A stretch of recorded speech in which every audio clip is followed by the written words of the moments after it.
जिसका नाम है नेचुरल रिसोर्स। हम देखेंगे कौन से नेचुरल रिसोर्स हैं। अब सबसे पहले शुरुआत करते हैं हमारे प्लैनेट से। हमारा प्लैनेट यानी कि अर्थ, ये अकेला ऐसा प्लैनेट है जहां पर लाइफ एग्जिस्ट होती है। लाइफ जो है अर्थ पे ये टोटली डिपेंड है बहुत सारे फैक्टर्स के ऊपर। बहुत सारे लाइफ फॉर्म्स जो हैं, जो हम जानते हैं, उन्हें एम्बिएंट टेम्परेचर, वाटर और फूड की जरूरत होती है सरवाइव करने के लिए। रिसोर्सेज जो अवेलेबल हैं अर्थ के ऊपर और जो एनर्जी हमें सन से मिलती है, ये नेसेसरी है ताकि हम अपनी बेसिक रिक्वायरमेंट्स को, ऑल लाइफ फॉर्म्स जो है अर्थ पे, उनकी बेसिक रिक्वायरमेंट्स को कंप्लीट कर सकें या मीट कर सकें। इसलिए ये दो जो रिसोर्सेज है ये बहुत ही जरूरी है हमारे लिए। अब हम देखेंगे कि what are this resource on the earth. अब और कौन से रिसोर्स हैं, ये रिसोर्स अर्थ पे कैसे हैं। तो ये रिसोर्स में जैसे कि लैंड, वाटर और एयर की बात करें, आउटर क्रस्ट जो है अर्थ का, उसे हम लिथोस्फीयर कहते हैं। वाटर कवर करता है 75% ऑफ द अर्थ सरफेस और इसे मतलब अंडरग्राउंड भी पाया गया है, it is also found underground, और ये कंप्रेस करता है हाइड्रोस्फीयर को। एयर जो कवर करती है होल अर्थ को लाइक अ ब्लैंकेट, उसे हम एटमॉस्फेयर कहते हैं। लिविंग थिंग्स जो फाउंड किए जाते हैं वो इन तीनों फॉर्म्स में एग्जिस्ट करते हैं, या जहां पर ये तीनों चीजें फाउंड होती हैं वहीं पर एग्जिस्ट करते हैं। ये लिविंग लाइफ सपोर्टिंग जोन है अर्थ का, जहां पर एटमॉस्फेयर, हाइड्रोस्फीयर और लिथोस्फीयर इंटरैक्ट करते हैं और हमारी लाइफ को पॉसिबल बनाते हैं, और इसी को बायोस्फीयर कहते हैं। लिविंग थिंग कॉन्स्टिट्यूट करता है बायोटिक कंपोनेंट्स को बायोस्फीयर के, जैसे एयर, वाटर, सॉइल, ये नॉन लिविंग थिंग है, व्हाइल अबायोटिक कंपोनेंट जो है बायोस्फीयर के एयर, वाटर और सॉइल जो है फ्रॉम नॉन लिविंग, और अबायोटिक कंपोनेंट जो है बायोस्फीयर के ये हैं। Let us study this abiotic component. अगर डिटेल में हम देखें इनके बारे में तो हम जान पाएंगे और अच्छे से कि इनका सस्टेन करने के लिए हमारी लाइफ को किस तरह से ये रोल करते हैं। 14.1 हमारा टॉपिक है the breath of life, air, है ना। तो हम ऑलरेडी इस बारे में बात कर चुके हैं कि कंपोजिशन ऑफ एयर जो है, फर्स्ट चैप्टर में हमने इसके बारे में देखा था कि इसमें बहुत सारी मिक्सचर होती है गैसेस की, अलग अलग गैसेस का मिक्सचर होता है एयर के अंदर, जिसमें nitrogen, oxygen, carbon dioxide, water vapour, ये सारी चीजें मौजूद होती हैं, सारी गैसेस होती हैं। और ये इंटरेस्टिंग है ये नोट डाउन करना कि इवन जो कंपोजिशन है एयर का, ये रिजल्ट करता है लाइफ ऑन द अर्थ के लिए। प्लैनेट्स पे सच एज वेनस और मार्स, वहां पर लाइफ नहीं है, और इसीलिए वहां पर लाइफ, मतलब जहां पर ये चीजें नहीं है, इसीलिए वहां पर एग्जिस्ट नहीं होती। कोई भी मेजर कंपोनेंट एटमॉस्फेयर के वहां पर फाउंड नहीं होते। कार्बन डाइऑक्साइड वहां पर जो है सिर्फ फाउंड होता है, मेजर कंपोनेंट जो है एटमॉस्फेयर का वो वहां पर पाया जाता है, बाकी वहां पर लाइफ एग्जिस्ट नहीं हो सकती। इनफैक्ट कार्बन डाइऑक्साइड जो है कॉन्स्टिट्यूट करता है अप टू 95 to 97% एटमॉस्फेयर को, और वेनस और मार्स के ऊपर भी। यूकैरियोटिक सेल्स और मेनी प्रोकैरियोटिक सेल्स जो हैं, जो हमने डिस्कस किए थे चैप्टर 5 में, हमें गिवन है, उन्हें ऑक्सीजन की जरूरत पड़ती है ताकि वो अपने आप को ब्रेक डाउन कर सके ग्लूकोज मॉलिक्यूल्स के फॉर्म में और एनर्जी ले सके उनकी एक्टिविटीज को परफॉर्म करने के लिए। ये रिजल्ट करता है प्रोडक्शन ऑफ कार्बन डाइऑक्साइड में। अनदर प्रोसेस जो है जिसके कारण रिजल्ट होता है कंजम्पशन ऑफ ऑक्सीजन का, और कॉन्कमिटेंट प्रोडक्शन होता है कार्बन डाइऑक्साइड का, वो कंबशन की प्रोसेस है। ये इंक्लूड करती है सिर्फ ह्यूमन एक्टिविटीज को ही नहीं, पर ये बर्न करती है फ्यूल्स को, जो एनर्जी देता है, एनर्जी लेने के बाद, और फॉरेस्ट फायर से भी एनर्जी को लेती है। और इसके अलावा अगर देखें तो परसेंटेज ऑफ कार्बन डाइऑक्साइड हमारे एटमॉस्फेयर में अगर देखें तो एक मेयर फ्रैक्शन होता है परसेंटेज का या परसेंट का, क्योंकि कार्बन डाइऑक्साइड एक फिक्स होता है टू वेज में। ग्रीन प्लांट कन्वर्ट करता है कार्बन डाइऑक्साइड को ग्लूकोज के अंदर इन प्रेजेंस ऑफ सनलाइट, और बहुत सारे मरीन एनिमल्स जो होते हैं वो कार्बोनेट्स का यूज करते हैं, कार्बोनेट्स को डिसॉल्व करते हैं सी वाटर के अंदर ताकि वो उनके शेल्स को बना सकें। नेक्स्ट पॉइंट है हमारा the role of the atmosphere in climate control. Climate control में हमारे एटमॉस्फेयर का क्या रोल है, ये हमारा नेक्स्ट पॉइंट है। जैसे हमने एटमॉस्फेयर कवरिंग के बारे में बात की थी, जैसे कवरिंग की तरह होता है, ब्लैंकेट की तरह कवर करके रखा है हमारी अर्थ को एटमॉस्फेयर ने। हम जानते हैं कि एयर जो है बैड कंडक्टर ऑफ हीट है। एटमॉस्फेयर कीप करता है या रखता है एक एवरेज टेम्परेचर को अर्थ के ऊपर फेयरली स्टेडी रखता है, ताकि वो जो टेम्परेचर है वो इम्बैलेंस ना हो, बैलेंस करके रखने का काम करता है डे और ड्यूरिंग नाइट टाइम में, या कह सकते हैं होल ईयर उसी तरह से मैनेज करके रखता है। तो एटमॉस्फेयर प्रिवेंट करता है सडन इंक्रीज को टेम्परेचर के अंदर ड्यूरिंग डे लाइट आवर्स, और during the night it slows down the escape of heat into the outer space, है ना। अब आप मून के बारे में सोचें तो जो अबाउट द सेम डिस्टेंस है from the sun that is earth is, मतलब सन से अर्थ का जितना डिस्टेंस है उतना ही सन से मून का डिस्टेंस भी है। इसके बावजूद भी सरफेस ऑफ द मून जो है हमें वहां पर एटमॉस्फेयर नहीं है, और टेम्परेचर जो है वहां का वो आप देख सकते हैं वो -190 डिग्री से 110 डिग्री, मतलब पॉजिटिव 110 डिग्री सेल्सियस वहां का टेम्परेचर है। एक्टिविटी 14.1 में आपको टेम्परेचर मेजर करना है फॉलोइंग थिंग्स के, जिसमें पहला हमें लेना है एक बीकर जो फुल ऑफ वाटर उसके अंदर भरा हो, दूसरे में बीकर लेना है जिसमें सॉइल या सैंड आपको भरनी है, और तीसरे में एक क्लोज बॉटल लेनी है जिसके अंदर थर्मामीटर हो, और आपको इन तीनों को एक ब्राइट सनलाइट के अंदर 3 घंटों के लिए रख देना है। अब आप इनके टेम्परेचर को मेजर कीजिए तीनों वेसल्स के, और आप रीडिंग कीजिए कि आपको जो है सेम टाइम पे आपको रीड करना है उनका टेम्परेचर, तो आपको क्या डिफरेंस पता चलेगा, ये हमें इस एक्टिविटी से पता चलेगा। जैसे अब वो हमें दिया हुआ है कि सैंड वाटर जो है वो हीटअप नहीं होंगे सेम रेट से, क्यों? What do you think will be the rate of cooling, किसका रेट ऑफ कूलिंग जल्दी होगा या कौन जल्दी ज्यादा गर्म हो जाएगा, ये एक्सपेरिमेंट के बारे में आपको प्रेडिक्ट करना है, और उसके बाद आप इसे ट्राई करके देखेंगे तो आपको इसका रिजल्ट भी मिल जाएगा।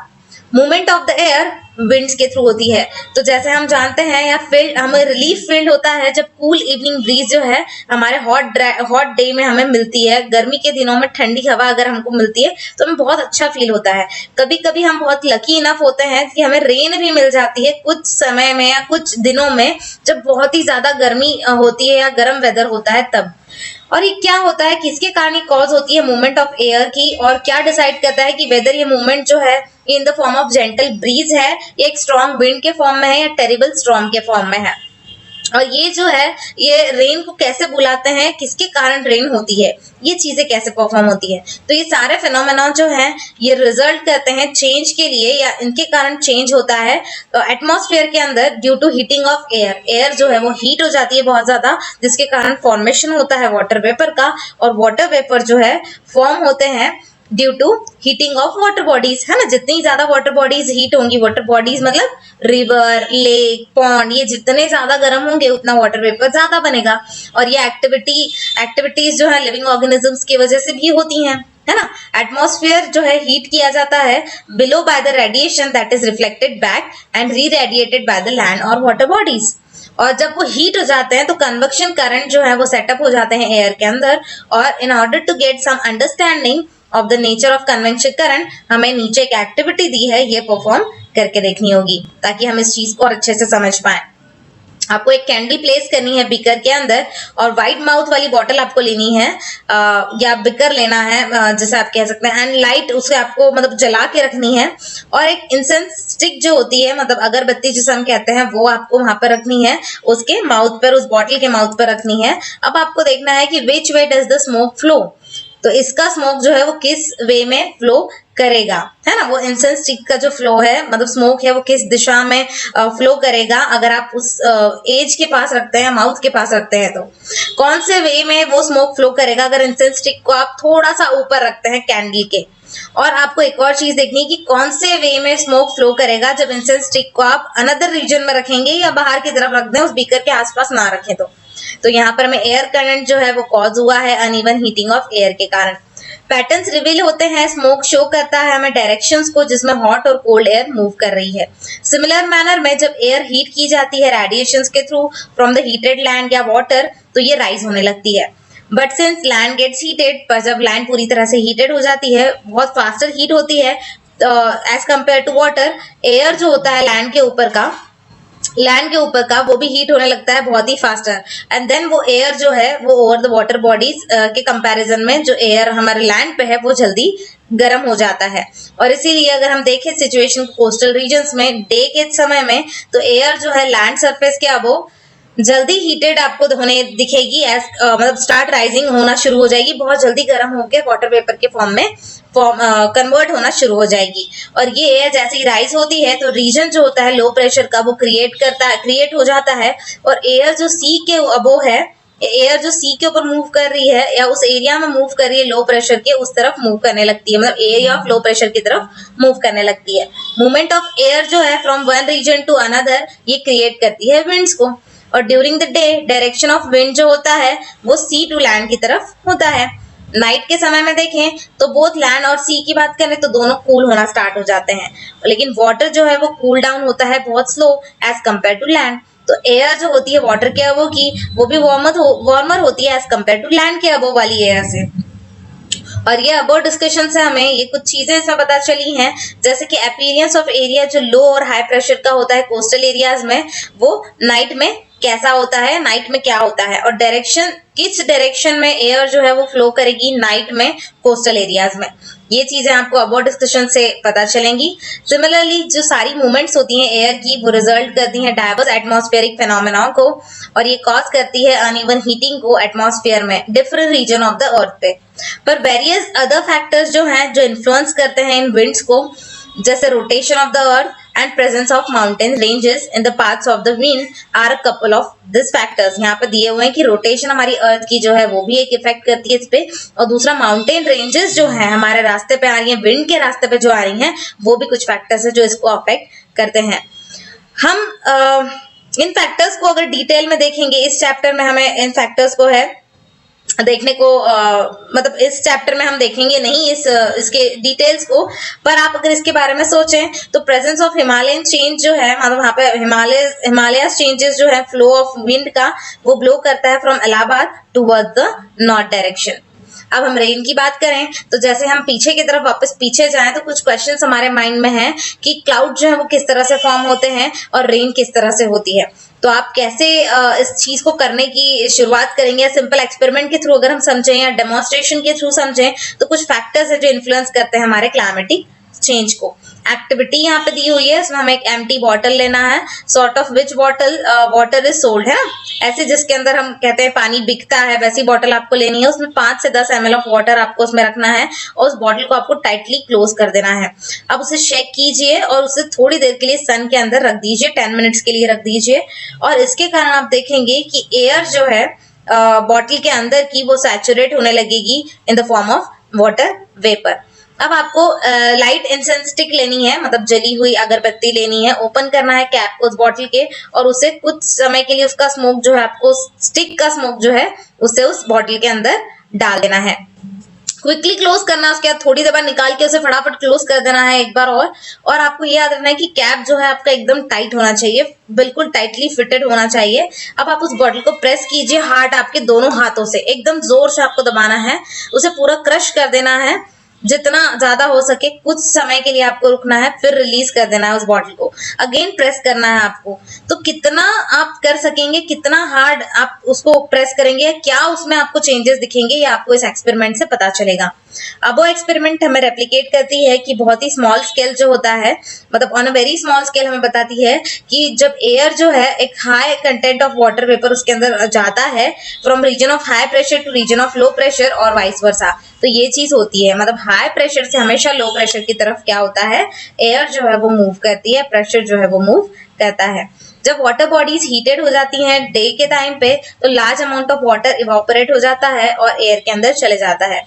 कुछ अमाउंट ऑफ वाटर वेपर भी एटमॉस्फेयर के अंदर चले जाता है क्योंकि वेरियस बायोलॉजिकल एक्टिविटीज वहां पर परफॉर्म होती हैं, और ये एयर जो है ये भी गर्म हो जाती है, हॉट एयर राइज अप होती है और कैरी करती है अपने साथ वाटर वेपर को, और ये जो एयर है जैसे राइज होती है तो एक्सपांड होती है और कूल हो जाती है, और ये कूलिंग जो है वो कॉज करता है वाटर वेपर को in air to condense in the form of tiny droplets, और वापस ये वाटर वेपर क्या होता है, जैसे इसे कूल एयर मिलती है कंडेंसेशन की प्रोसेस होती है और ये वापस टाइनी ड्रॉपलेट्स के फॉर्म में या वाटर के फॉर्म में बन जाते हैं या मिल जाते हैं, हमें नीचे मिलते हैं।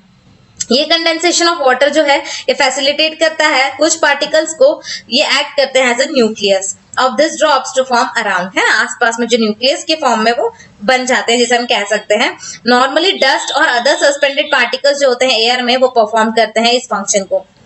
एक बार वाटर ड्रॉपलेट्स फॉर्म हो गए तो ये बिगर एंड बिगर ग्रो होते जाते हैं कंडेंसेशन की प्रोसेस से, ये वाटर ड्रॉपलेट्स बड़े बड़े बनने लगते हैं। When the drops have grown big and heavy, जब वो ड्रॉप्स पूरी तरह से बड़े और हैवी हो जाते हैं तो ये फॉल डाउन हो जाते हैं इन द फॉर्म ऑफ रेन। कभी कभी जब टेम्परेचर ऑफ एयर जो है वो लो इनफ हो जाता है, बहुत कम हो जाता है, तो प्रेसिपिटेशन जो है वो ऑकर होता है in the form of snow, slate या हेल के फॉर्म में। रेनफॉल पैटर्न्स जो है वो डिसाइड किए जाते हैं प्रीवेलिंग विंड पैटर्न्स के through. Large part of India जो है वो रेन वहां पर मोस्टली ब्रॉट की जाती है साउथ वेस्ट से या नॉर्थ ईस्ट मानसून से। हमने ये भी सुना होगा कि वेदर रिपोर्ट जो है वो डिप्रेशंस के बारे में बताती हैं बे ऑफ बंगाल के, जो कॉज करता है रेन को कुछ एरियाज में। यहाँ पे हमें मैप दिया हुआ है, सैटेलाइट पिक्चर्स दी हुई है जो शो कर रही है क्लाउड्स ओवर इंडिया। एक्टिविटी 14.4 में हमें कलेक्ट करनी है कुछ इन्फॉर्मेशन न्यूज़पेपर या वेदर रिपोर्ट से, टेलीविजन से, रेनफॉल पैटर्न्स के बारे में हमारे कंट्री के।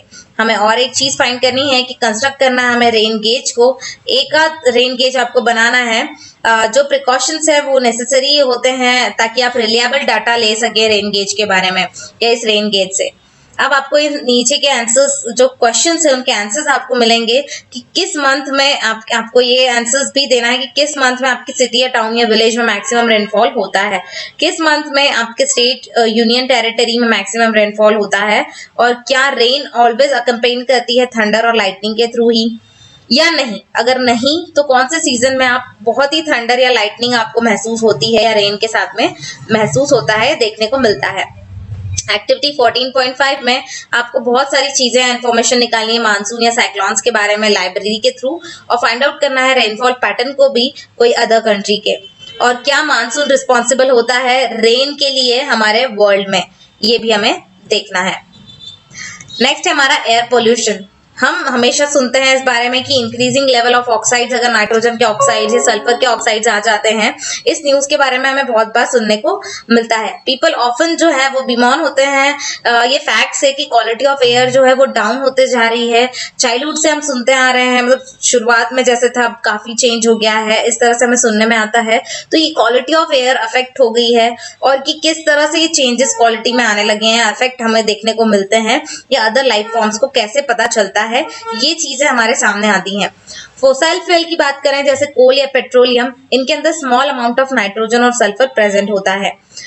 जब ये फ्यूल जो है बर्न किए जाते हैं तो ये नाइट्रोजन और सल्फर जो है ये भी इनके साथ जल जाते हैं, और ये प्रोड्यूस करते हैं डिफरेंट ऑक्साइड्स को जो नाइट्रोजन और सल्फर के होते हैं। नॉट ओनली ये इनहेलेशन के लिए, मतलब इनहेलेशन ऑफ दिस गैसेस जो है वो डेंजरस है, पर ये डिसॉल्व अगर हो जाए रेन के अंदर तो इसके कारण एसिड रेन भी हो सकता है। एसिड रेन का कंसेप्ट आपने ताजमहल के इशू के वक्त सुना होगा, क्योंकि ताजमहल पे भी जो आज इफेक्ट है कि वो येलोइश हो गया है मार्बल, वो भी because of this acid rain ही हुआ है। कंबशन ऑफ फोसाइल फ्यूल जो है ये इंक्रीज करता है अमाउंट ऑफ सस्पेंडेड पार्टिकल को एयर के अंदर, और ये सस्पेंडेड पार्टिकल जो हैं ये अनबर्न्ड रह जाते हैं। अनबर्न कार्बन पार्टिकल्स या सब्सटेंस जो होते हैं इन्हें हाइड्रोकार्बन्स भी कहते हैं। Presence of high level of ये सारे के सारे पोल्यूटेंट्स अगर हैं हमारे एयर के अंदर, जो विजिबिलिटी जो है हमारी लोअर कर देते हैं, या हमें देखना जो है इजीली देख नहीं पाते हम इनके कारण, स्पेशली कोल्ड वेदर के सीजन में, है ना, जब हम ठंड में हम देखने को नहीं मिलता, हमें बहुत ही मुश्किल होती है देखने में, विजिबिलिटी बहुत ही कम हो जाती है जब वाटर जो है कंडेंस होने लगता है एयर में से, और इसी को कहते हैं स्मोक या विजिबल इंडिकेशन होता है एयर पोल्यूशन का। स्टडीज हमें शो करती हैं कि रेगुलरली ब्रीथिंग एयर जो है जो कंटेन करती है सब्सटेंस को, ये इंक्रीज करती है इंसिडेंस ऑफ एलर्जीज को, कैंसर्स को और हार्ट डिसीजेस को भी। जब इंक्रीज होता है इनके कंटेंट्स में तो हार्मफुल सब्सटेंस जो है एयर के अंदर वो फॉर्म हो जाते हैं, और इसी के कारण एयर पोल्यूशन होता है। आप लीचेंस देख सकते हैं, लीचेंस का पिक्चर में यहाँ बताया गया है। एक्टिविटी 14.6 में हमें ऑर्गेनिजम्स जिसको लीचेंस कहते हैं ये फाउंड होते हैं बहुत ही सेंसिटिव वे में to the levels of contaminants, है ना, लेवल ऑफ कंटामिनेंट इनमें मिलते हैं, जैसे सल्फर डाइऑक्साइड एयर के अंदर जो है, जैसे हमने डिस्कस किया था अर्लियर सेक्शन में 7.3.3 में हमें दिया हुआ है। लीचेंस जो है कॉमनली फाउंड ग्रोइंग होते हैं, मतलब फाउंड होते हैं बार्क्स ऑफ ट्रीज के ऊपर एक थिन ग्रीनिश व्हाइट क्रस्ट के फॉर्म में या इस रूप में दिखते हैं।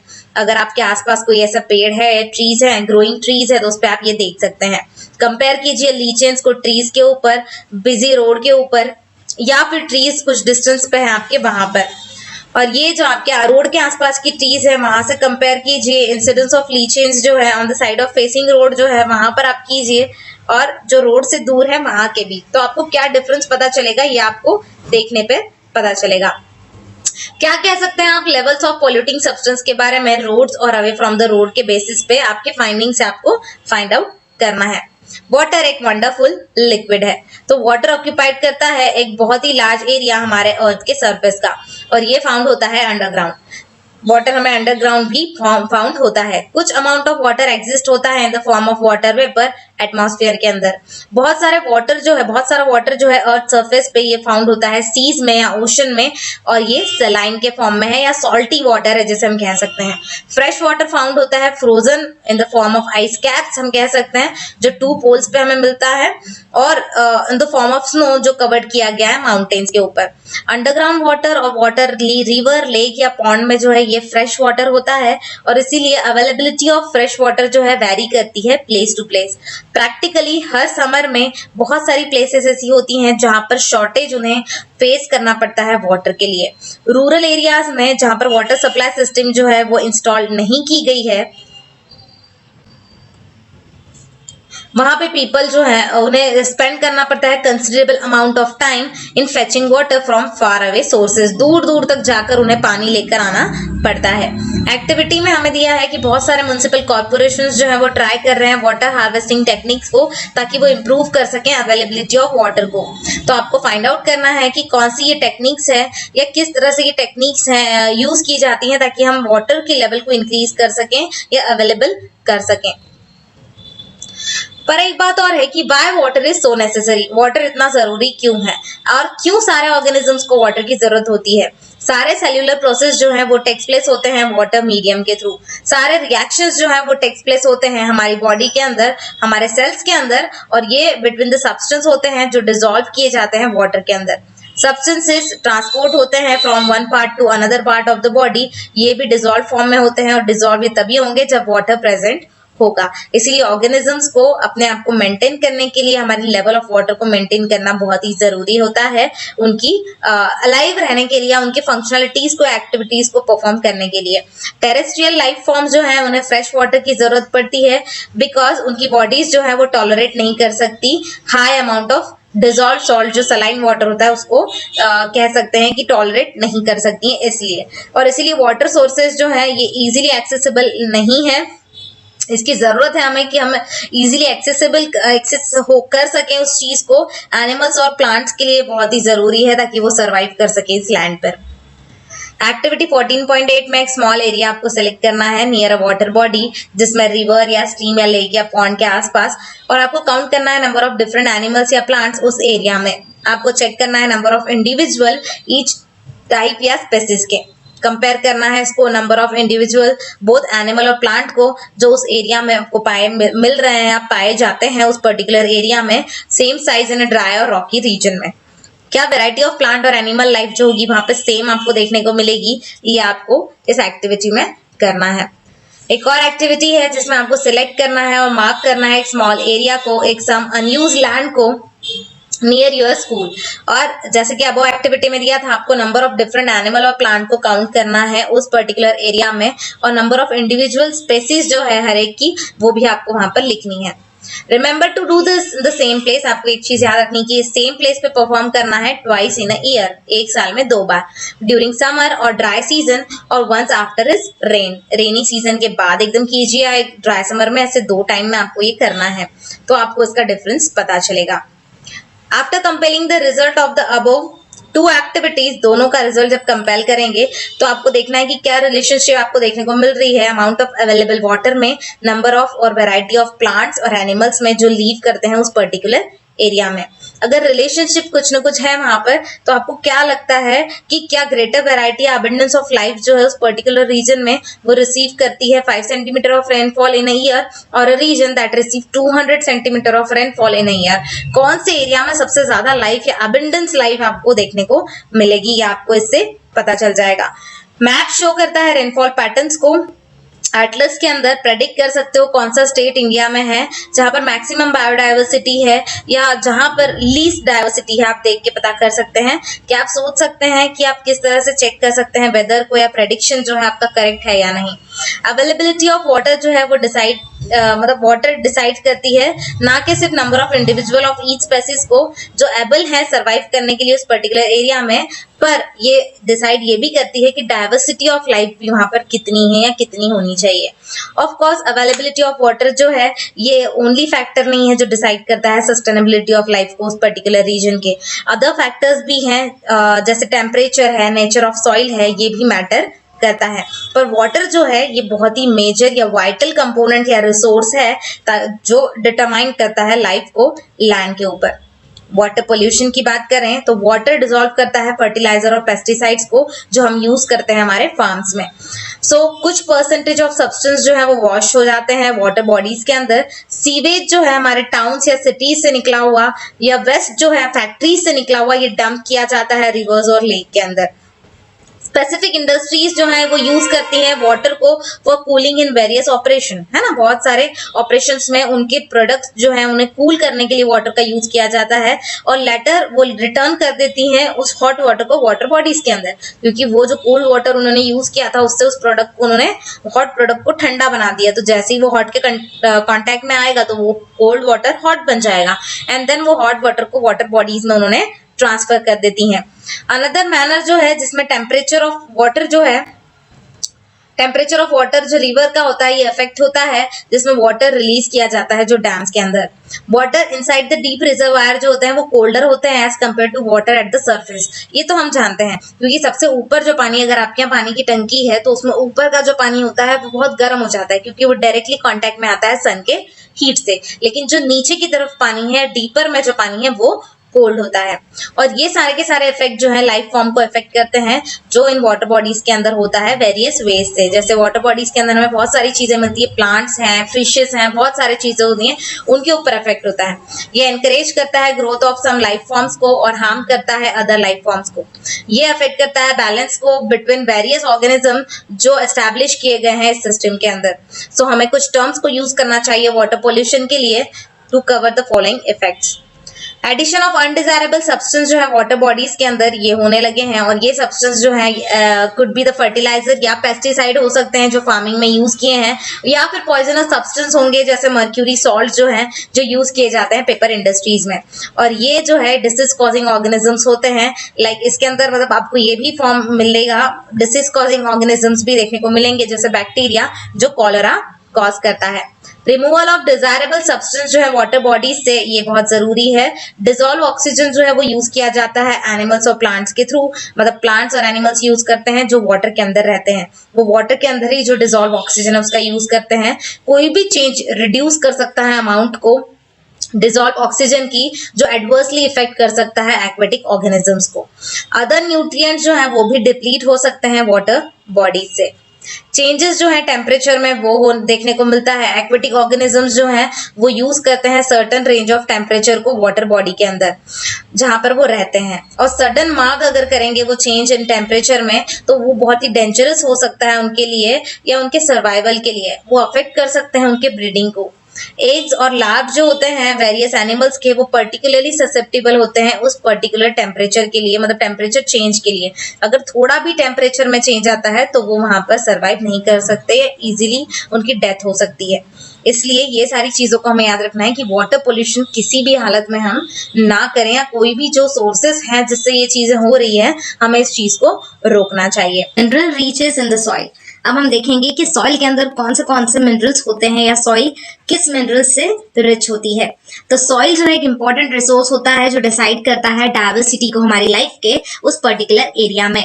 पर क्या होता है ये सॉइल क्या चीज है और ये किस तरह से फॉर्म होती है। तो आउटर मोस्ट लेयर जो होती है हमारे अर्थ की उसे क्रस्ट कहा जाता है, और मिनरल्स जो फाउंड होते हैं इस लेयर के अंदर वो सप्लाई करते हैं वेराइटी ऑफ न्यूट्रिएंट्स को एंड लाइफ फॉर्म्स को। पर ये जो मिनरल्स होते हैं क्या वो अवेलेबल नहीं होते, मतलब ऑर्गेनिजम्स के लिए अवेलेबल नहीं होते अगर मिनरल्स जो है वो बाउंड अप किए जाएं ह्यूज रॉक से, है ना। अगर आसपास बहुत सारी रॉक है तो आपको मिनरल्स इजीली अवेलेबल नहीं हो सकते और बहुत समय लगता है, कह सकते हैं long period of time, 1000 and millions of years लगते हैं हमें वो रॉक को near the surface of the अर्थ जो है वो ब्रोक डाउन होने के लिए वेरियस फिजिकल, केमिकल या कुछ बायोलॉजिकल प्रोसेसेस के थ्रू। एंड प्रोडक्ट जो है ये ब्रेकिंग डाउन होते हैं रॉक्स के फाइन पार्टिकल्स के अंदर सॉइल के, ये हमें सॉइल जो है एंड प्रोडक्ट उसका मिलता है। पर कौन से फैक्टर्स हैं या प्रोसेसेस हैं जो सॉइल बनाती हैं। तो सबसे पहली चीज है हमारा फैक्टर है सन। सन जो है वो हीट अप करता है रॉक्स को। जब दिन का समय होता है, दिन के समय में सन की जो टेम्परेचर होता है, सन की वजह से जो हीट मिल रही है वो बहुत ज्यादा होती है और इसी के कारण क्या होता है, वो एक्सपांड होता है। नाइट के समय में ये रॉक्स कूल डाउन हो जाते हैं और फिर कॉन्ट्रैक्ट हो जाते हैं। Since all part of the rock जो है वो एक्सपांड नहीं होता या कॉन्ट्रैक्ट नहीं होता एक सेम रेट से, और इसका रिजल्ट ये होता है कि फॉर्मेशन हो जाते हैं क्रैक्स के, मतलब वो रॉक्स के बीच में क्रैक्स होने लगती हैं, ब्रेक डाउन होने लगते हैं और अल्टीमेटली ये जो ह्यूज रॉक्स हैं वो छोटे छोटे पीसेस के अंदर कन्वर्ट हो जाती हैं। सेकेंड फैक्टर है हमारा वाटर। वाटर हेल्प करता है फॉर्मेशन ऑफ सॉइल को दो वेज में। पहला है कि वाटर जो है वो क्रैक्स के अंदर इजीली फिलअप हो जाता है, could get into the cracks of the rock और जो फॉर्म हुई थी अनइवन हीटिंग के कारण, जो सन के कारण ब्रेक डाउन हुए थे, क्रैक्स आई थी, उसके अंदर वाटर क्या कर देता है, फील हो जाता है। और जब ये वाटर फ्रीज होने लगता है तो ये वो क्रैक को और ज्यादा वाइडन कर देता है, क्योंकि फ्रीज होने पर ये वाटर क्या हो रहा है, एक्सपांड होता है। एक्सपांड होने पर वो क्रैक्स को कैसा कर देता है, और बढ़ा देता है। क्या आप सोच सकते हैं कि इस तरह की चीज हो सकती है? सेकेंड चीज ये है कि फ्लोइंग ऑफ वाटर जो है away from the hard rock over long period of time, अगर एक ही जगह से या वाटर जो है वो उस रॉक के ऊपर से बार बार time, long period of time तक पास होते रहे, तो फास्ट फ्लोइंग वाटर जो है ये कैरी करता है अपने साथ में बिग और स्मॉल पार्टिकल्स को रॉक के डाउनस्ट्रीम से, और ये रॉक रब होता है अगेंस्ट रॉक्स, वो बड़े बड़े रॉक्स के अगेंस्ट में ये फ्रिक्शन होता है, किनका, ये स्मॉल पार्टिकल्स या बिग या स्मॉल पार्टिकल जो कैरी कर रहा है वो वाटर, उनका फ्रिक्शन होता है, जिसके कारण एब्रेशन होता है और ये एब्रेजन कॉज करता है रॉक्स को वियर डाउन होने के लिए स्मॉल और स्मॉलर पार्टिकल्स के अंदर। वाटर उसके बाद में इस पार्टिकल्स को अपने साथ में लेके चले जाता है, डिपॉजिट करता है उसे उसके रास्ते में। सॉइल इसीलिए फाउंड होती है बहुत सारी जगहों पे, आपको देखने को मिलती है बहुत दूर दूर तक, उसके पेरेंट रॉक से भी दूर दूर तक आपको सॉइल देखने को मिलती है। मतलब अगर पेरेंट रॉक यहाँ है तो उसकी जो सॉइल है या उस रॉक से बनी हुई सॉइल आपको किलोमीटर तक, काफी दूर दूर तक, दूर दूर बहुत सारे किलोमीटर दूर तक आपको देखने को मिलेगी। उसके बाद है विंड। ये प्रोसेस सिमिलर होती है बिल्कुल उस तरह से जैसे वाटर रब होता है अगेंस्ट द रॉक, जैसे हमने ऊपर देखा, उसी तरह विंड का काम भी होता है। जो स्ट्रॉन्ग विंड्स होती हैं वो इरोड कर देती हैं रॉक को, मतलब घिस देती हैं, जैसे हम कह सकते हैं इरोड कर देती हैं। विंड जो है वो कैरी करती हैं सैंड को एक प्लेस से दूसरी प्लेस पे, जैसे वाटर करता है। अब हम देखेंगे लिविंग ऑर्गेनिज्म। तो लिविंग ऑर्गेनिज्म भी एक फैक्टर है जो हमारी रॉक्स जो है सॉइल के फॉर्मेशन के लिए काम में आता है, रॉक्स से सॉइल बनाने में काम आता है। लिविंग ऑर्गेनिज्म जो है वो इन्फ्लुएंस करते हैं फॉर्मेशन ऑफ सॉइल को। लीचेन जो है, जो हमने रीड किया था अर्लियर, इसके पहले देखा था, तो ये ग्रो होते हैं सरफेस ऑफ द रॉक पे, और जब ये ग्रो करते हैं तो ये रिलीज करते हैं कुछ सब्सटेंस को, जिसके कारण रॉक सरफेस जो है वो पाउडर डाउन हो जाती है या पाउडर के फॉर्म में कन्वर्ट हो जाती है और एक थिन लेयर ऑफ सॉइल वहां पर बन जाती है। अदर स्मॉल प्लांट जैसे मॉस, ये एबल होते हैं ग्रो करने के लिए इस टाइप की सरफेस पे, और देन वो कॉज करते हैं रॉक के ऊपर ब्रेक डाउन करने के लिए, ब्रेक करते हैं और उस जगह पर वो ग्रो होना शुरू करते हैं। तो रूट जो होते हैं ये बिग ट्रीज के कभी कभी क्रैक्स के अंदर जो है फॉर्म होते हैं, मतलब उस क्रैक्स के अंदर चले जाते हैं इन द रॉक, और देन वो रूट जैसे जैसे ग्रो होते रहेंगे वो क्रैक क्या होते रहेगी, बड़ी होती रहेगी। रूट्स को बड़ा होने के लिए, ग्रो होने के लिए जगह चाहिए, तो उस रॉक के अंदर से फॉर्म हुए हैं तो उस रॉक को वो तोड़ने की कोशिश करते हैं अपने प्रेशर से। इस तरह से रॉक्स जो है वो क्या होती है, कन्वर्ट हो जाती है, ब्रेक डाउन होकर सॉइल में कन्वर्ट होती हैं। एक्टिविटी 14.10 में हमें कुछ सॉइल लेना है और उसके अंदर बीकर के अंदर सॉइल ले लीजिए जिसमें वाटर हो, लेकिन वाटर जो है आपका 5 गुना ज्यादा होना चाहिए सॉइल के कंपैरिजन में। आपको सॉइल को स्टिर करते रहना है वाटर के साथ में विगरसली, और उसके बाद आपको सॉइल को सेटल डाउन होने के लिए रख देना है। ऑब्जर्व करना है कुछ समय बाद इस चीज को। अगर जो सॉइल है आपकी बॉटम ऑफ द बीकर में आपको होमोजीनियस दिखती है या लेयर्स फॉर्म होते हुए दिखती है, ये आपको देखना है उसमें। अगर लेयर्स फॉर्म हो गई तो ये वन लेयर जो है वो क्या अलग होगी दूसरे लेयर से, मतलब बहुत सारी लेयर्स आपको देखने को मिलेंगी, तो क्या वन लेयर सेकेंड लेयर से डिफरेंट होगी? क्या कोई फ्लोटिंग आपको देखने को मिलेगा उस सरफेस ऑफ द वाटर के ऊपर? क्या आप जानते हैं, आपको क्या लगता है कि कुछ सब्सटेंस जो होते हैं वो डिसॉल्व हो जाते हैं पानी के अंदर, तो आप ये सारी चीजें कैसे चेक करेंगे? तो जैसे हमने देखा कि सॉइल एक मिक्सचर होता है और इसके अंदर small particles of rock different size के होते हैं। इसके अंदर bits of decade living organisms भी होते हैं जिसे हम ह्यूमस कहते हैं। इसके साथ एडिशन में देखें तो सॉइल के अंदर various forms of microscopic life भी होती है। बहुत ही छोटे माइक्रोस्कोपिक लेवल के जो ऑर्गेनिजम्स है वो पाए जाते हैं। और ये टाइप ऑफ सॉइल जो है जो डिसाइड की जाए, ये जो टाइप ऑफ सॉइल है ये डिसाइड करती है एवरेज साइज ऑफ पार्टिकल को जो फाउंड होती है वहां पर उस पर्टिकुलर एरिया में, और क्वालिटी ऑफ द सॉइल भी ये डिसाइड करती है कि अमाउंट ऑफ ह्यूमस या माइक्रोस्कोपिक ऑर्गेनिजम्स वहां पे कितने फाउंड हुए हैं उसके ऊपर। ह्यूमस एक मेजर फैक्टर होता है जो डिसाइड करता है कि सॉइल का स्ट्रक्चर कैसा होगा, बिकॉज ये कॉज करता है सॉइल को ताकि वो बहुत ज्यादा पोरस हो सके और अलाउ कर सके वाटर को और एयर को ताकि वो इजीली पेनिट्रेट कर सके deep under the ground. Mineral nutrients जो होते हैं वो फाउंड होते हैं पर्टिकुलर सॉइल के अंदर जो डिपेंड होते हैं रॉक्स के अंदर, रॉक्स के ऊपर, और ये फॉर्म होते हैं उस रॉक से। मतलब पूरे के पूरे मिनरल्स जो वहां पर फाउंड हुए हैं वो उस रॉक पे डिपेंड होते हैं जहां पर ये मिनरल्स आपको मिल रहे हैं। न्यूट्रिएंट कंटेंट जो होता है सॉइल का और अमाउंट ऑफ ह्यूमस जो प्रेजेंट होता है उसके अंदर और डेप्थ ऑफ द सॉइल जो है, ये कुछ फैक्टर्स हैं जो डिसाइड करते हैं कि कौन सा प्लांट जो है वो थ्रीव हो सकता है उस सॉइल के ऊपर। और इसीलिए जो टॉप मोस्ट लेयर होती है सॉइल की जिसके अंदर ह्यूमस होता है, जिसके ऊपर मतलब जहां पर ह्यूमस पाया जाता है या लिविंग ऑर्गेनिजम्स पाए जाते हैं in addition to the soil particle, उसी को टॉप सॉइल कहते हैं।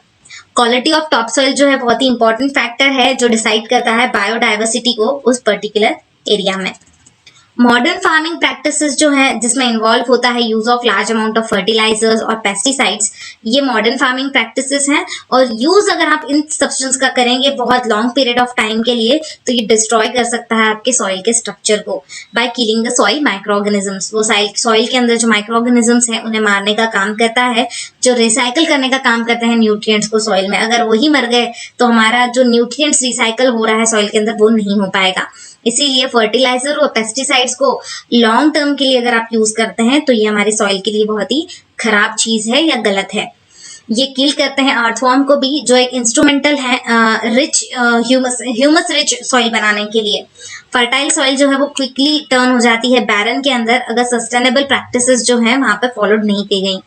रिमूवल अगर हो जाता है यूजफुल कंपोनेंट्स का इस सॉइल से या एडिशन अदर सब्सटेंस का अगर हो जाता है सॉइल में जो एडवर्सली इफेक्ट कर सकते हैं फर्टिलिटी ऑफ सॉइल को और किल कर सकते हैं डाइवर्सिटी को उन ऑर्गेनिजम्स की जो वहां पर रह रहे हैं, और इसी को हम कहते हैं सॉइल पोल्यूशन।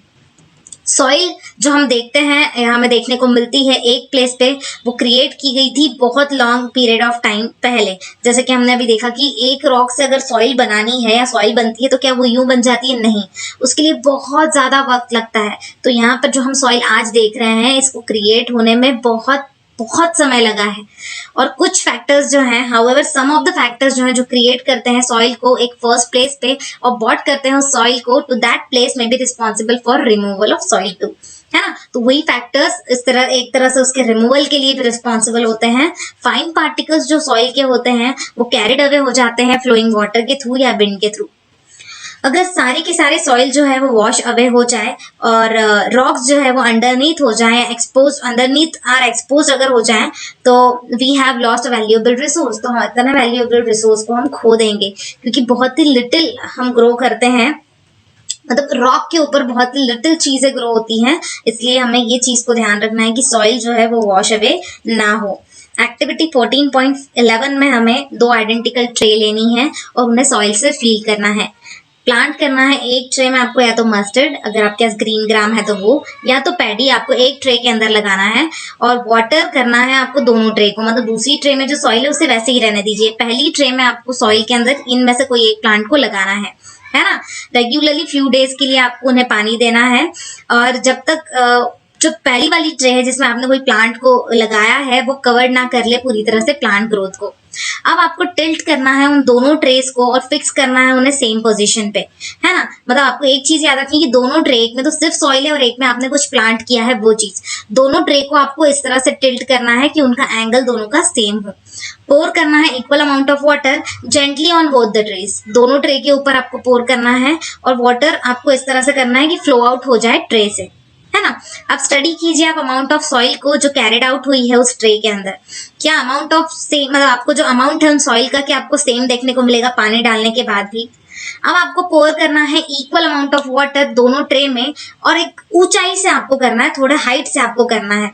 पोर करना है 3 to 4 times the amount of that you poured earlier. इसके पहले जितना पानी आपने डाला है उसके 3 से 4 गुना पानी, ज्यादा पानी और ऊंची हाइट से आपको उन ट्रे के ऊपर डालना है, जैसे आप देख सकते हैं। Study the amount of soil that is carried out of the trays now. अब आपको स्टडी करना है कि पहले जितनी ट्रे में सॉइल थी उसके बाद में अब कितनी सॉइल बची है, क्या अमाउंट अभी भी सेम होगा उन दोनों ट्रेज में।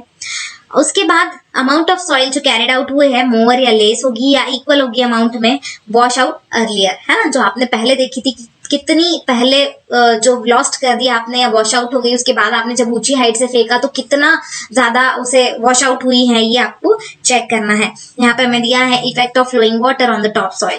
टॉप सॉइल पे आपको एक ट्रे में सिर्फ सॉइल है, एक में एक प्लांट है और दोनों में आपने सेम चीजें परफॉर्म की है। तो यहाँ पर आपको क्या देखने को मिलेगा ये आपको इस एक्टिविटी से पता चलेगा। रूट जो है प्लांट्स के वो बहुत ही इंपॉर्टेंट रोल प्ले करते हैं प्रिवेंटिंग सॉइल इरोजन के लिए। सॉइल इरोजन को या सॉइल को बहने से बचाने का काम करते हैं रूट्स। लार्ज स्केल डिफॉरेस्टेशन जो है जो हैपनिंग हो रहा है हमारे वर्ल्ड में, ये सिर्फ डिस्ट्रॉय नहीं कर रहा बायोडाइवर्सिटी को, पर ये लीड कर रहा है सॉइल इरोजन को भी। मतलब इसके कारण हमारी बायोडाइवर्सिटी ही सिर्फ डिस्ट्रॉय नहीं हो रही, तो सॉइल जो है वो भी एरोड हो रही है, एरोड होते जा रही है, बहते जा रही है, वॉश आउट होते जा रही है। टॉप सॉइल जो है एक बेयर होती है वेजिटेशन के लिए और ये likely to be remove very quickly, और ये बहुत जल्दी रिमूव भी हो जाती है और ये एक्सेलरेटेड होती है हिली या माउंटेनियस रीजन में। ये प्रोसेस ऑफ सॉइल इरोजन जो है बहुत ही डिफिकल्ट है रिवर्स करना।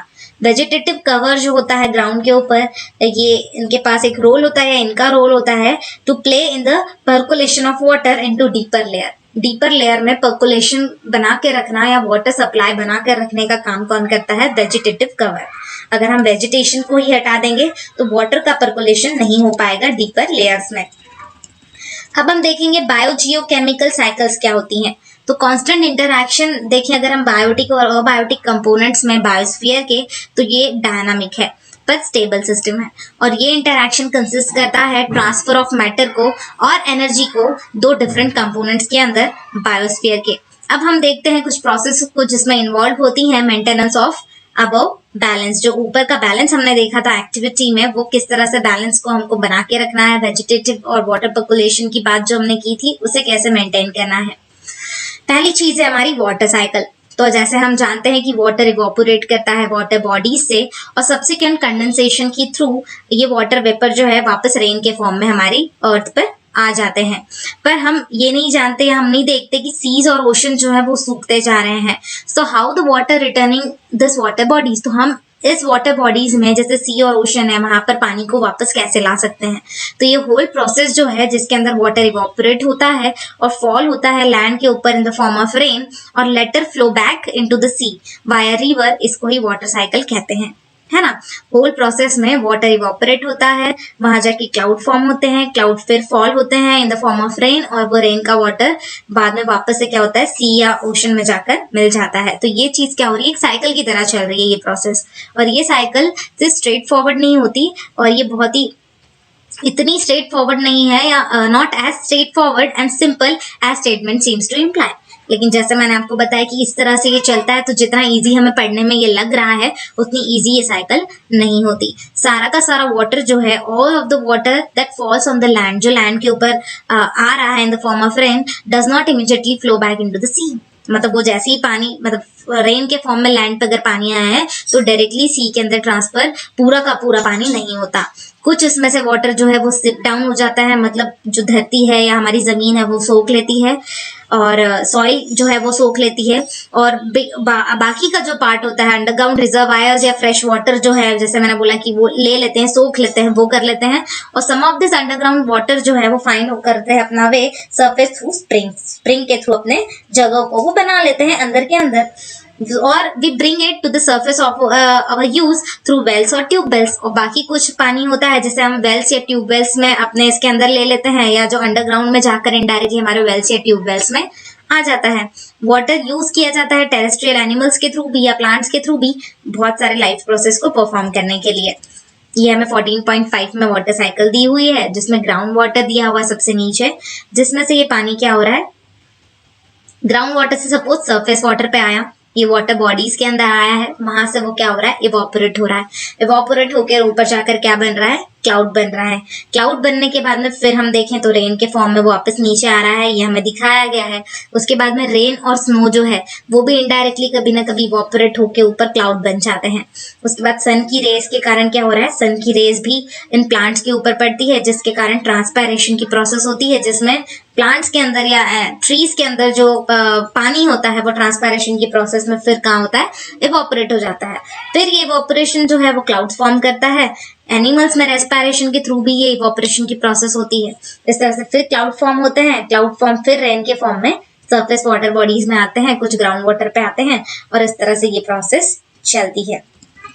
अब हम देखेंगे अनदर एस्पेक्ट जिसमें क्या होता है वाटर के साथ में वाटर साइकिल में। तो जैसे हम जानते हैं कि वाटर कैपेबल है dissolving large number of substance को। वाटर को हम यूनिवर्सल सॉल्वेंट भी कहते हैं। तो लार्ज नंबर ऑफ सब्सटेंस जो है वो कैपेबल होता है, मतलब वाटर जो है कैपेबल है उन सब्सटेंस को अपने अंदर डिसॉल्व करने के लिए। जैसे ही वाटर फ्लो होता है रॉक्स के ऊपर या रॉक्स के आसपास जिसमें सोल्यूबल मिनरल्स हैं, तो कुछ जो मिनरल्स होते हैं वो डिसॉल्व हो जाते हैं उसके अंदर, वाटर के अंदर, और ये रिवर्स जो है वो कैरी करती है बहुत सारे न्यूट्रिएंट्स को from land to the C.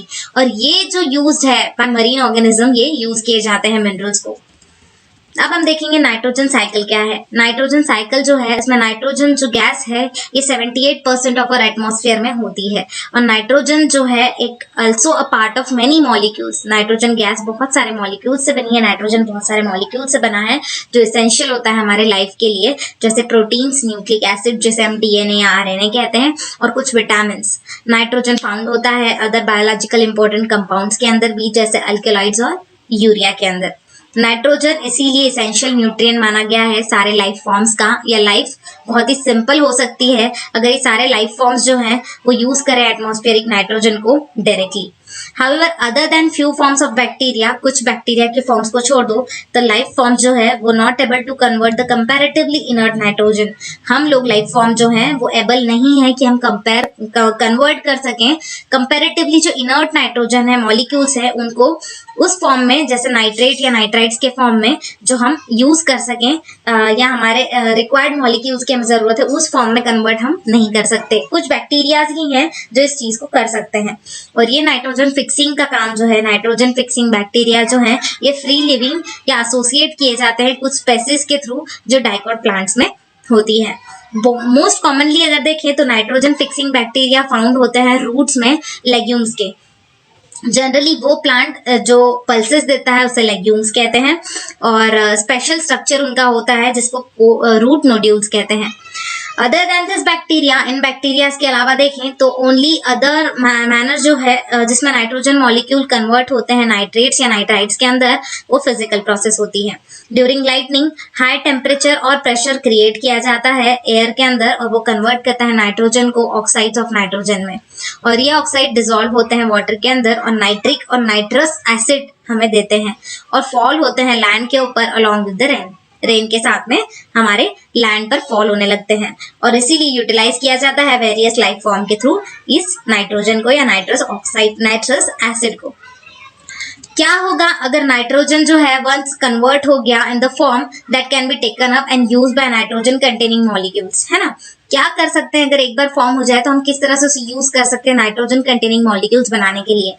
Plants generally take up करते हैं नाइट्राइट्स और नाइट्रेट्स को और कन्वर्ट करते हैं उनको अमीनो एसिड के अंदर, जो यूज किया जाता है प्रोटीन्स बनाने के लिए। कुछ अदर बायोकेमिकल पाथवेज जो हैं वो यूज किए जाते हैं ताकि other complex compound containing nitrogen जो है वो बना पाए। ये प्रोटीन जो है या अदर कंपाउंड जो है, कॉम्प्लेक्स कंपाउंड जो है, सब्सिक्वेंटली कंज्यूम किए जाते हैं एनिमल्स के थ्रू। एक बार एनिमल्स और प्लांट मर जाए, अदर बैक्टीरिया जो होते हैं सॉइल के अंदर वो कन्वर्ट कर देते हैं वेरियस कंपाउंड ऑफ नाइट्रोजन को बैक इनटू नाइट्राइट्स और नाइट्रेट्स, है ना। उसके बाद में हम पहले यहाँ पर एक बार ये डायग्राम को देखते हैं, फिर हम अब आगे बढ़ेंगे।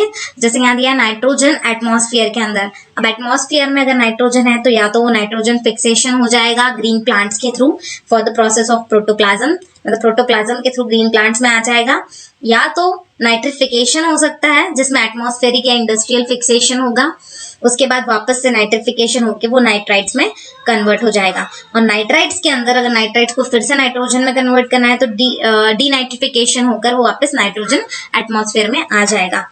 अगर प्रोटोप्लाज्म में आ गया तो प्रोटोप्लाज्म से वो प्रोटोप्लाज्म एनिमल में चले जाएगा, क्योंकि एनिमल ने ग्रीन प्लांट को खाया है तो वो चीज एनिमल के अंदर चले जाएगी। एनिमल के बाद वो चीज अमोनिया के फॉर्म में आ जाएगी, अमोनिया से वापस नाइट्राइट्स में, एंड देन उसके बाद में नाइट्रेट्स में कन्वर्ट होकर वापस नाइट्रोजन जो एटमॉस्फेयर में है। अगर ग्रीन प्लांट्स के अंदर है नाइट्रोजन फिक्सेशन के थ्रू, तो डायरेक्ट अगर एनिमल पे नहीं जाता है तो भी अमोनिफिकेशन होगा, अमोनिया में कन्वर्ट होगा, नाइट्राइट्स में कन्वर्ट होगा, देन नाइट्रेट्स में कन्वर्ट होगा, and then again to nitrogen in atmosphere. तो ये चीज जो है कि नाइट्रोजन कभी वेस्ट नहीं होता, मतलब ना तो वो क्रिएट कर सकते हैं आप, ना डिस्ट्रॉय कर सकते हैं। ये चीज सिर्फ कन्वर्जन होगा, अपने फॉर्म्स को चेंज करते रहेगा, अमोनिया में, नाइट्राइट्स में, नाइट्रेट्स में, नाइट्रोजन फिक्सेशन होगा, ये सारी चीजें चलती रहेंगी। इस तरह से नाइट्रोजन साइकिल जो है नेचर में चलती रहती है। डिफरेंट टाइप ऑफ बैक्टीरिया जो है वो कन्वर्ट करता है नाइट्राइट्स और नाइट्रेट्स को एलिमेंटल नाइट्रोजन में, और दस देयर इज नाइट्रोजन साइकिल जो नेचर में बनी है, जिसमें नाइट्रोजन जो है वो पास किया जाता है उसके एलिमेंटल फॉर्म में एटमॉस्फेयर में, और उसमें कन्वर्ट करता है उसे सिंपल मॉलिक्यूल्स में सॉइल के और वाटर के अंदर, जो देन कन्वर्ट होते हैं मोर कॉम्प्लेक्स मॉलिक्यूल्स के अंदर, लिविंग बींग्स के अंदर, और फिर अगेन वो सिंपल नाइट्रोजन में कन्वर्ट होता है हमारे एटमॉस्फेयर में जाते वक्त। अब हम देखेंगे कार्बन साइकिल क्या है। कार्बन जो है वो फाउंड किया जाता है बहुत सारे फॉर्म्स में हमारे अर्थ पे। ये ऑकर होता है एलिमेंटल फॉर्म में भी, जैसे डायमंड और ग्रेफाइट के फॉर्म में भी। इन कंबाइंड स्टेट अगर हम देखें तो ये फाउंड होता है कार्बन डाइऑक्साइड के फॉर्म में इन एटमॉस्फेयर। कार्बोनेट और हाइड्रोजन कार्बोनेट सॉल्ट्स हैं वेरियस मिनरल्स के, मतलब बहुत सारे मिनरल्स में आपको देखने को मिलेंगे। बट ऑल जो लाइफ फॉर्म्स है वो बेस्ड होते हैं कार्बन कंटेनिंग मॉलिक्यूल्स के ऊपर, जैसे proteins, carbohydrates, fats, nucleic acid और विटामिन्स। एंडोस्केलेटन्स या एक्सोस्केलेटन्स जो है वेरियस एनिमल्स हैं जो फॉर्म किए जाते हैं ये कार्बोनेट सॉल्ट से। कार्बन इनकॉर्पोरेट किया गया है लाइफ फॉर्म के अंदर through basic process of photosynthesis, जो परफॉर्म करते हैं in presence of sunlight bye all life forms है, और जो कंटेन करते हैं क्लोरोफिल को। ये प्रोसेस जो कन्वर्ट करती है कार्बन डाइऑक्साइड को फ्रॉम द एटमॉस्फेयर और डिसॉल्व करती है इनको वाटर के अंदर इनटू ग्लूकोज मॉलिक्यूल, और ये ग्लूकोज मॉलिक्यूल्स जो है आइदर कन्वर्ट होते हैं अदर सब्सटेंस के अंदर, या तो यूज किए जाते हैं to provide energy for the synthesis of other biologically important molecules. दूसरे बायोलॉजिकली इंपॉर्टेंट मॉलिक्यूल्स को सिंथेसाइज करने के लिए एनर्जी प्रोवाइड करने का काम भी ये ग्लूकोज मॉलिक्यूल्स करते हैं। यूटिलाइजेशन अगर देखें ग्लूकोज का तो ये प्रोवाइड करता है, मतलब ये यूटिलाइजेशन ऑफ ग्लूकोज प्रोवाइड करता है एनर्जी को लिविंग थिंग्स के लिए, जिसमें इन्वॉल्व होती है प्रोसेस ऑफ रेस्पिरेशन, जिसमें ऑक्सीजन जो है वो may not be use to convert the glucose, वो यूज ना होगा या होगा ग्लूकोज को कन्वर्ट करने के लिए back into carbon dioxide. Carbon dioxide इसके बाद में वापस से एटमॉस्फेयर में जाता है, और अनदर प्रोसेस जो है that adds to the carbon dioxide in the atmosphere, और वो प्रोसेस क्या करती है कार्बन डाइऑक्साइड को ऐड करती है एटमॉस्फेयर में। और ये प्रोसेस ऑफ कंबशन जो है जहां पर फ्यूल्स जो है वो बर्न किए जाते हैं to provide energy for various needs like heating, cooking, transportation और इंडस्ट्रियल प्रोसेस में काम आती हैं। अब हम आगे बढ़ने से पहले कार्बन साइकिल को देखेंगे। डायग्रामेटिक रिप्रेजेंटेशन हमें यहाँ दिया है, जिसमें हमें दिया है कार्बन जो है CO2 हमें एटमॉस्फेयर के अंदर अगर है तो उसके बाद में वो या तो कार्बोनेट्स के फॉर्म में आ जाएगा इन वाटर, और वहां से लाइमस्टोन के फॉर्म में। या हम दूसरी चीज देखें तो CO2 जो एटमॉस्फेयर में है वो ऑर्गेनिक कंपाउंड्स प्लांट्स ले लेंगे ऑर्गेनिक कंपाउंड के फॉर्म में, और वहां से वो कोल के फॉर्म में कन्वर्ट हो जाएगा। बहुत दिनों बाद जब प्लांट जो है वो डेड प्लांट्स हो जाएंगे, उसके बाद बहुत लॉन्ग टाइम आएगो in the form of coal हमें मिल जाएगा। उसके बाद CO2 जो है अगर प्लांट्स में हम देखें तो या तो प्लांट्स के थ्रू वो पेट्रोलियम भी हमें मिल सकता है, जैसे कोल एंड पेट्रोलियम हमें मिल सकता है। अदरवाइज जो प्लांट के ऑर्गेनिक कंपाउंड है वहां से हमें एनिमल में चले जाएगा, क्योंकि प्लांट्स को अगर एनिमल ने खाया तो उसके अंदर वो चीज चले जाएगी, वो एनिमल्स के थ्रू मिलेगा। एनिमल्स के थ्रू मिलने के बाद में या तो एनिमल्स से क्या मिल जाएगा हमें इनऑर्गेनिक कार्बोनेट, मतलब शेल्स हमें मिलेंगे, एनिमल के शेल्स जो होंगे वो मिलेंगे, जो इनऑर्गेनिक कार्बोनेट्स होंगे जिसके अंदर भी CO2 प्रेजेंट होगा। अगर ऑर्गेनिक कंपाउंड हम यहाँ पे स्टार्टिंग से देखें तो प्लांट अगर कहीं और ना ट्रांसफर करे तो वापस CO2 इन एटमॉस्फेयर भी जाता है डायरेक्ट प्लांट से ऑर्गेनिक कंपाउंड से। वहां से अगर प्लांट से एनिमल ने लिया है तो एनिमल के थ्रू भी वापस एटमॉस्फेयर में CO2 जा सकता है by the process of respiration और डिकम्पोजिशन। तो इस तरह से CO2 का भी सेम केस है, या तो आपको यहाँ पे कोई बाय प्रोडक्ट्स मिल जाएंगे जैसे कोल या पेट्रोलियम या लाइमस्टोन या इनऑर्गेनिक कार्बोनेट्स जिसका मतलब है शेल्स, या फिर आपको अगेन एटमॉस्फेयर के अंदर CO2 का प्रेजेंस मिल जाएगा। तो कार्बन साइकिल हमारे नेचर में इस तरह से होती है। उसके बाद हम देखेंगे कि percentage of carbon dioxide atmosphere में देखें तो इसी को हम डबल कहते हैं। वो डबल हो जाता है सिंस द इंडस्ट्रियल रिवोल्यूशन जब हुआ है तब से, जब ह्यूमन बींग स्टार्ट करने लगे हैं बर्निंग को, फोसाइल फ्यूल्स की बर्निंग शुरू हुई है बहुत लार्ज स्केल पे, तो हमें देखने को मिला है कि जो percentage of carbon dioxide atmosphere में वो डबल हो चुका है। कार्बन जैसे कि वाटर जो है इसीलिए साइकिल किया जाता है repeatedly through different forms by various physical और बायोलॉजिकल एक्टिविटीज। 14.4.3 अब हमारा नेक्स्ट टॉपिक है जिसका नाम है green house effect. Green house effect आप सबने इसके बारे में तो सुना ही होगा। ग्रीन हाउस इफेक्ट क्या होता है? जो हमने आप रिकॉल कर सकते हैं कि जो हमने देखा था थर्ड या एक्टिविटी 4.1 में कि हीट जो है वो ट्रैप की जाती है ग्लास से, और उसी ये जो टेम्परेचर होता है इनसाइड द ग्लास, वो ग्लास एनक्लोजर जो होता है वो बहुत ही हायर होता है एज कम्पेयर टू सराउंडिंग, और ये फिनोमेना जो है वो यूज किया जाता है ताकि क्रिएट कर सके एक एनक्लोजर को वह ट्रॉपिकल प्लांट जो है वो रहते हैं, कुड बी केप्ट, जहां पर वार्म रख सके हम उन्हें during the winter colder climates में, और ऐसे एनक्लोजर्स को कहते हैं ग्रीन हाउसेस। ग्रीन हाउसेस जो हैं वो लैंड किए जाते हैं, उनका नेम जो है ये एटमॉस्फेरिक फिनोमेनॉन है, और कुछ गैसेस प्रिवेंट करती हैं एस्केप ऑफ हीट को फ्रॉम द अर्थ। इंक्रीज जो होता है परसेंटेज ऑफ सच गैसेस में एटमॉस्फेयर के अंदर, जिसके कारण एवरेज टेम्परेचर जो है वो इंक्रीज हो जाता है। इंक्रीज करने के लिए वर्ल्ड वाइड हमें अगर इंक्रीज करना है मतलब वो इंक्रीज हो जाता है इसके कारण, और इसी को ग्रीन हाउस इफेक्ट कहते हैं। कार्बन डाइऑक्साइड जो है one of the green house gas है, और an increase in carbon dioxide, अगर इंक्रीज होता है कार्बन डाइऑक्साइड के कंटेंट में एटमॉस्फेयर में तो ये कॉज कर सकता है बहुत ज्यादा हीट को जो रिटेन की जाती है बाय द एटमॉस्फेयर, और लीड हो सकता है इसके कारण ग्लोबल वार्मिंग का भी। एक्टिविटी 14.12 में हमें फाइंड आउट करना है कुछ कॉन्सिक्वेंस को ग्लोबल वार्मिंग के, और फाइंड आउट करना है कुछ नाम जहां पर अदर ग्रीन हाउस गैसेस भी, मतलब कुछ ग्रीन हाउस गैसेस के नाम भी आपको फाइंड आउट करना है। ऑक्सीजन साइकिल की बात करें तो ऑक्सीजन जो है बहुत ही एबंडेंट एलिमेंट है हमारे अर्थ का, और ये फाउंड होता है एलिमेंटल फॉर्म में हमारे एटमॉस्फेयर में एक एक्सटेंट तक 21% तक, और ये ऑकर करता है extensively to the combined form earth के क्रस्ट में as well as also in the air और in the form of carbon dioxide. अगर अर्थ के क्रस्ट की बात करें तो ये फाउंड होता है ऑक्साइड्स के फॉर्म में, मोस्ट ऑफ द मेटल्स के और सिलिकॉन के, और अल्सो कार्बोनेट या सल्फेट के फॉर्म में या नाइट्रेट के फॉर्म में या कुछ मिनरल्स के फॉर्म में भी। ये एक इसेंशियल कंपोनेंट है बहुत सारे बायोलॉजिकल मॉलिक्यूल्स का, जैसे कार्बोहाइड्रेट, प्रोटीन, न्यूक्लिक एसिड और फैट्स का, जिसे हम लिपिड्स भी कहते हैं। पर जब हम बात करते हैं ऑक्सीजन साइकिल के बारे में तो हम मेनली रेफर करते हैं साइकिल को जो मेंटेन करती है लेवल ऑफ ऑक्सीजन को हमारे एटमॉस्फेयर में। ऑक्सीजन जो हमारे एटमॉस्फेयर में है ये यूज अप होता है 3 प्रोसेस से, नेमली कंबशन, रेस्पिरेशन और in the formation of oxide of nitrogen. Oxygen जो है वो रिटर्न किया जाता है एटमॉस्फेयर में in only one major process, एक ही मेजर प्रोसेस के थ्रू, और वो है photosynthesis. And this form of broad outline जो है ऑक्सीजन साइकिल की नेचर के अंदर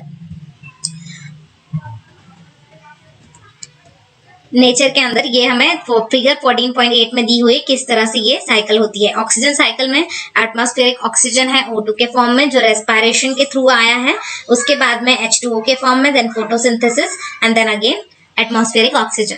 उसके बाद हम देखें तो ऑर्गेनिक मॉलिक्यूल्स जो हैं जैसे C6H12O6 जो है वो कन्वर्ट होता है फिर रेस्पिरेशन में, उसमें से CO2 अलग निकलेगा, CO2 फोटोसिंथेसिस में यूज होगा, एंड देन अगेन वो क्या होगा ऑर्गेनिक मॉलिक्यूल में कन्वर्ट हो जाएगा। तो इस तरह से ऑक्सीजन साइकिल जो है वो नेचर में रहती है। दो भी यूजुअली थिंक कि ऑक्सीजन जो है बहुत नेसेसरी है हमारी लाइफ के लिए और प्रोसेस के लिए रेस्पिरेशन के, पर ये जो है एक माइट बी इंटरेस्ट हो सकता है आपको ये जानने में कि कुछ फॉर्म ऑफ लाइफ जो है स्पेशली हम देखें जैसे बैक्टीरिया की, तो ये पॉइजन मतलब are poison by elemental oxygen, ये पॉइजन हो जाते हैं एलिमेंटल ऑक्सीजन के कारण। In fact even the process of nitrogen fixing जो होती है बाय बैक्टीरिया ये टेक्स प्लेस नहीं होती प्रेजेंस ऑफ ऑक्सीजन में।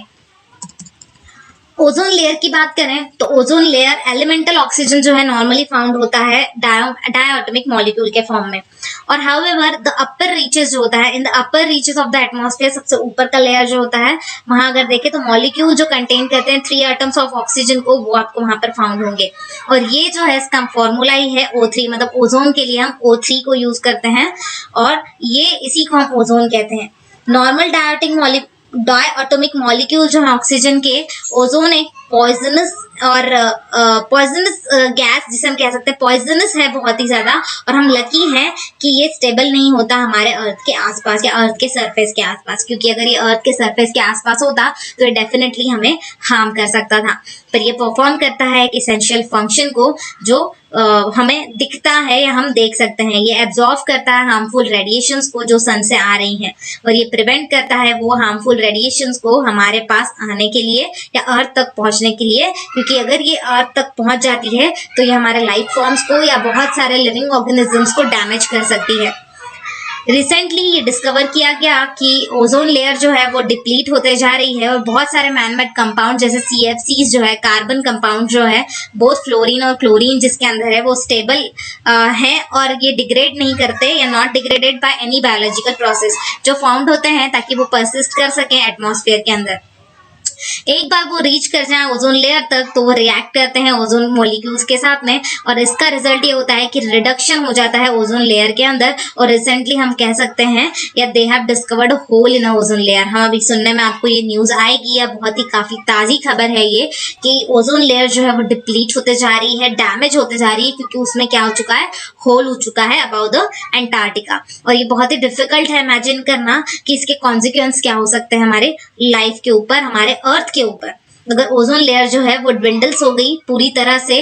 पर बहुत सारे पीपल जो है वो ये सोचते हैं कि ये बहुत ही बेटर है, कि हमें चांसेस इसके नहीं लेने चाहिए, और ये पीपल जो हैं एडवोकेट करते हैं, एडवोकेट वर्किंग जो है वो towards the stopping of all this damages. वो वर्क कर रहे हैं कि वो इस चीज को रोकें या ओजोन लेयर जो है उसे डैमेज होने से रोकें।